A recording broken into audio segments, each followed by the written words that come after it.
عزیزان گرامی وقار، یہ بہت خاموشی ہم نے اختیار کی، بہت خاموشی، کوئی بات نہیں. تم دیکھو گے حالات خراب ہونے کی جو شکایات آج کر رہے ہیں علماء، تم سب کے سب جاؤ گے. مجھے ابھی بچوں نے بتایا کوئی کانگریس کے لیڈر کا انتقال ہو گیا تو پیر صاحب تعزیت کے لیے باہر کھڑے ہو گئے، باہر آ گئے. ہم ان کی تعزیت کرتے ہیں. ڈوب مرو چلو بھر پانی میں، تمہاری گدی پہ ہی مر جاؤ. تمہاری زبانوں پر جب عاشق رسول کے لیے تعزیت کے الفاظ آنے میں ہچکچاہٹ آتی ہے، کون سا عشق رسول، کون سا کلمہ تم نے پڑھا ہے؟ غوث پاک کی اگر تمہارے اندر ذرا برابر بھی نسبت ہے تو میں کہوں گا میرے عزیزو، سلطان الاولیاء غوث پاک عاشق رسول ہی نہیں، فنا فی الرسول تھے. میرے نبی کی بات پر اگر کوئی انگلی بھی اٹھاتا، آپ یا تو اپنی کرامت سے اس کا منہ توڑ جواب دے دیتے. کسی عیسائی نے صرف یہ کہا تھا میرے نبی عیسیٰ افضل ہے، وہ مردوں کو زندہ کرتے تھے. آپ کو جلال آیا، کہا محمد افضل نہیں ہے اس لیے کہ وہ مردے زندہ نہیں کرتے تھے. آپ اس کا ہاتھ پکڑ کر قبرستان لے گئے. میرے نبی پر بات کرتا ہے، میں تجھے زندہ کر کے دکھاتا ہوں. اپنی کرامت سے مردے کو زندہ کر کے دکھایا. اب بول کون افضل ہے، عیسیٰ افضل ہے کہ میں افضل ہوں؟ تو نے تو عیسیٰ علیہ السلام کو مردے زندہ کرتے دیکھا تو نہیں، لیکن عبد القادر کو سامنے دیکھا. غوث پاک نے کہا میں اپنا موازنہ عیسیٰ علیہ السلام سے نہیں کرتا ہرگز، لیکن یاد رکھنا میرے نبی پر اگر زبان کھولے گا تو عبد القادر اپنے قدم سے اس کو جواب دے گا. وہ جواب دیتے. آپ کی زندگی ناموس رسالت کی حفاظت کے لیے گزری ہے. سلطان الاولیاء غوث پاک رضی اللہ تعالیٰ عنہ کی بارگاہ میں جب ایک سوال آیا کہ لوگ کہتے ہیں نبی ہر جگہ کیسے حاضر ہو سکتے ہیں، آپ نے خود کر کے دکھا دیا. کوئی صاحب آئے، کہا ہمارے گھر دعوت ہے آپ تشریف لائیں، کہا ٹھیک ہے آتا ہوں. تھوڑی دیر بعد دوسرے آئے، کہا ہمارے گھر دعوت آپ آئے. سیم ٹائم پہ کئی 70 لوگ آئے، سب کی دعوت قبول کی. دوسرے دن شام میں لوگ آ کر کے فخر کر رہے ہیں آج میرے گھر شیخ عبد القادر جیلانی آئے تھے. دوسرا کہہ رہا نہیں میرے گھر آئے تھے. تیسرا کہہ رہا میرے گھر آئے تھے. ایک وقت میں سب گھروں پر کیسے؟ سبوں نے کہا انہیں سے پوچھتے ہیں وہ کہاں گئے تھے. جب لوگ آئے تو سننے میں یہ آتا ہے کہ آپ ایک درخت کے نیچے بیٹھے تھے. لوگ سوال کرنے کے لیے آئے، سب آپس میں کہہ رہے ہیں ہمارے گھر آئے تھے، ہمارے. آپ بتائیں کیا کس کے گھر گئے تھے؟ تو انہوں نے کہا درخت کے اوپر دیکھو. تو لوگوں نے درخت کے اوپر نگاہ ڈالی تو دیکھا ہر پتے پر شکل عبد القادر نظر آ رہی ہے. فرماتے ہیں اللہ نے عبد القادر کو یہ اتنی قدرت دی ہے کہ بیک وقت وہ کئی جگہوں پر حاضر ہو سکتا ہے. تو جب ایک غلام رسول کو اللہ نے یہ طاقت دی تو رسول مختار کو کتنی طاقت دی ہوگی. انہوں نے ناموس رسالت کو واضح کیا ہے. میرے عزیزو، اولیاء کاملین اسی لیے آتے ہیں، وہ نبی کا پرتو بن کر کے آتے ہیں. اور آج ان کے نام کی 11ویں کھا کر کے موٹے ہو رہے ہیں، بس اور کچھ نہیں. اور لوگ یہ سمجھتے ہیں نفس کو موٹا کر کے تم اپنی زبانوں میں گھی لگا چکے ہو، بولو گے تو پکڑے جاؤ گے، بولو گے تو تمہارے اوپر کیس ہو جائے گا. ہو نہیں تو میرے عزیزو، آج تو حالات ایسے ہیں. میں رو پڑا کل جب مجھے یہ رپورٹ ملی کہ صرف ہندوستان کی سوشل میڈیا پر 25,000 پوسٹ میرے نبی کی شان میں گالیاں دی گئی ہیں. 25,000 لوگوں نے گستاخی کی ہے. تم بھی تو رات بھر انٹرنیٹ چلاتے ہو، پورا کا پورا وقت اپنے موبائل میں صرف کرتے ہو. جانا ہے تمہیں بھی میرے آقا کی بارگاہ میں. یاد رکھنا حضور پاک صلی اللہ تعالی علیہ وسلم کے دربار میں جانے والے ہو اور تمہارا کوئی عذر قبول نہیں کیا جائے گا. حضرت سعد بن ربیع کی وہ بات مجھے یاد آتی ہے. جنگ احد میں حضور کی حفاظت کے لیے لڑتے لڑتے میدان میں ایسے آ گئے تھے کافروں کے کہ آپ کے گوشت کے ٹکڑے اڑ رہے تھے، جسم کے گوشت کے ٹکڑے اڑ رہے تھے. میرے آقا دیکھ رہے تھے. شام کا وقت ہوا، احد کا میدان، حوازیں، سناٹا، 70 لاشیں پڑی ہوئی تھی صحابہ کی. اللہ کے نبی نے پکارا میرے سعد کو ڈھونڈو، کہاں ہے سعد، کہاں ہے؟ صحابہ کہتے ہیں ہم آواز دینے لگے سعد تم زندہ ہو، رسول تجھے بلا رہے ہیں. حضرت سعد بن ربیع 7 لاشوں کے نیچے دبے ہوئے تھے اور سانسیں بھی چل رہی تھی، سانسیں چل رہی تھی.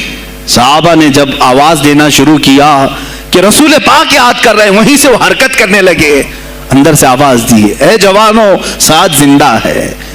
میں یہاں لاشوں کے نیچے دبا ہوا ہوں. ہٹائی گئی لاشیں تو دیکھا ان کے جسم میں کچھ بچا ہی نہیں تھا, کچھ نہیں تھا, سب پھٹ چکا ہے, پیٹ کو تک چاک کیا گیا ہے, سانسیں باقی. سعد بن ربیع کہتے ہیں اے صحابہ شاید میں رسول اللہ تک نہیں پہنچ پاؤں گا, حضور اونچے ٹیلے پر بیٹھے ہوئے ہیں, شاید نہیں پہنچ پاؤں گا, میرا سلام میرے نبی تک پہنچا دینا, حضور تک پہنچا دینا. لیکن آنے والوں کو کیا کہا جانتے ہیں؟ میں اے جوانوں تم سب سے کہوں گا آج کے حالات میں. سعد ابن ابی ربیع کہتے ہیں اے صحابہ میں تو جا رہا ہوں, میری آخری سانسیں ہیں, لیکن اگر تمہاری آنکھیں چمکتی رہی, تمہارے جسموں میں جان باقی رہی, اور میرے نبی پر اگر کسی نے انگلی اٹھائی اور گالی دی, میں قیامت کے دن اسے نہیں چھوڑوں گا. اور یاد رکھنا اللہ کی بارگاہ میں تمہارا کوئی عذر قبول نہیں کیا جائے گا اگر تمہارے جیتے جی تمہارے نبی کی ذات پر کسی نے کیچڑ اچھالا. حضرت سعد ربیع اتنا کہہ کر کے انتقال ہو گئے, وہ حضور تک پہنچائے بھی نہیں جا سکے. اے میرے عزیزو, اے جوانو, تم کیا سمجھتے ہو کہ تم دنیا سے اسی طرح نکل جاؤ گے؟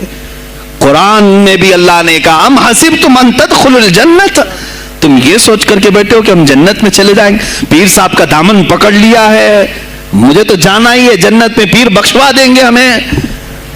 تم برس میں ایک مرتبہ 11ویں کر کے اور فاتحہ نیاز کر کے سمجھتے ہو اسلام کا حق ادا کر دیا. یہاں تمہارے نبی کی عظمت پر روز بروز حملے ہو رہے ہیں. آج کفر کھل کر کے آیا ہے سامنے, نہیں دیکھتے آپ؟ کفر کھل کر کے سامنے آیا ہے تعصب کے ساتھ. ہر شہر میں جاتے ہوئے گنڈے للکار رہے ہیں اسلام کے خلاف ہمارے ملک میں. اگر میں کھل کر کے آیا تو میرا کیا جرم ہے اس میں, میرا کیا قصور ہے اس میں کہ آپ بھی میں نہ بولوں؟ ہاں آج تمہارے پاس طاقت ہے, پاور ہے, جو کچھ بھی حسر اور رسوخ ہے, اس سے زیادہ کیا کرو گے کہ تم مجھے جیل میں بند کر دو گے؟ میں کل کی تفسیر میں بھی یہی کہا, ایک مولانا صاحب نے کہا کیا آپ اتنا بول رہے ہیں, آپ پر ایسے ایکٹ لگائے جائیں گے کہ زندگی بھر آپ کی ضمانت ہی نہیں ہوگی, آپ پر ایسے قانون لگائے جائیں گے کہ آپ کی زندگی بھر ضمانت ہی نہیں ہوگی. میرا دل یہ کہتا ہے اے لوگوں اس طرح جی کر فائدہ بھی کیا, ایسی آزادی کس کام کی جس میں روز اٹھتے ساتھ میرے نبی کی شان میں گستاخیاں ہم سن رہے ہوں اور حضور کو کوسا جا رہا ہم کھاتے پیتے گھوم رہے ہوں. اس سے بہتر ہے کہ جیل کی کوٹری میں ہم زندگی گزار لیں, کل بارگاہ مصطفیٰ میں اٹھنے والا چہرہ تو رہے ہمارے پاس. اگر اللہ کے نبی صلی اللہ تعالیٰ علیہ وسلم نے سوال کر لیا پکڑ کر کے کہ تیرے زندگی میں تیری جوانی میں مجھ پر تو لوگ رنگیلا رسول کہہ رہے تھے, تو کیا کہہ رہا تھا, تو کیا کہہ رہا تھا اس زمانے, تم کیا کہو گے؟